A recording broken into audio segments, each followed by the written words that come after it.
சென்னை எழும்பூரில் பணி நியமன ஆணை கேட்டு இடைநிலை ஆசிரியர்கள் கையில் தட்டை ஏந்தி மண்டையிட்டு போராட்டத்தில் ஈடுபட்டு வருகின்றனர். விவரங்களுடன் இணைகிறார் செய்தியாளர் மகேந்திரன். மகேந்திரன், வணக்கம். விவரங்களை சொல்லலாம்.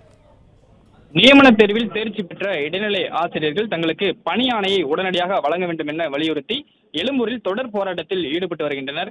கையில் தட்டுகள் ஏந்தி தரையில் மண்டியிட்டு தங்களது கோரிக்கைகளை உடனடியாக நிறைவேற்ற வேண்டும் என வலியுறுத்தி போராட்டத்தில் ஈடுபட்டு வருகின்றனர். குறிப்பாக தொடக்கப் பள்ளிகளில் SSC மூலம் பணிபுரியும் தற்காலிக ஆசிரியர்களை முழுவதுமாக நீக்க கோரியும் தங்களுக்கு நியமன ஆணைகளை உடனடியாக வழங்க வேண்டும் என வலியுறுத்தியும் இந்த போராட்டத்தில் ஈடுபட்டு வருகிறார்கள். ஆசிரியர் தகுதி தேர்வில் தேர்ச்சி பெற்று அதன் பிறகாக நியமன தேர்வு என்று ஒரு தேர்வு வைக்கப்பட்டிருந்தது. அதில் நாங்களும் தேர்ச்சி பெற்றிருக்கிறோம்.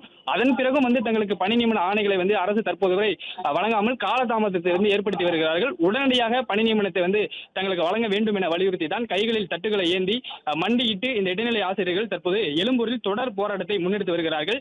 சட்டப்பேரவையில் 110 விதியின் கீழ் அறிவித்த 19,260 தொடக்கப்பள்ளி ஆசிரியர் காலி பணியிடங்களை உடனடியாக நிரப்ப வேண்டும் என வலியுறுத்தியும் உச்சநீதிமன்ற தீர்ப்பின்படி தகுதி தேர்வு மற்றும் நியமன தேர்வில் தேர்ச்சி பெற்ற ஆசிரியர்களை பணி நியமனத்தை உடனடியாக செய்ய வேண்டும், தங்களுக்கு பணி ஆணைகளை வழங்க வேண்டும் என்று இவர்கள் தற்பொழுது இந்த எழும்பூரில் தொடர் போராட்டத்தில் ஈடுபட்டு வருகிறார்கள்.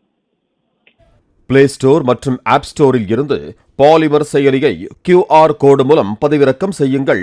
செய்திகளை உடனுக்குடன் பெறுங்கள்.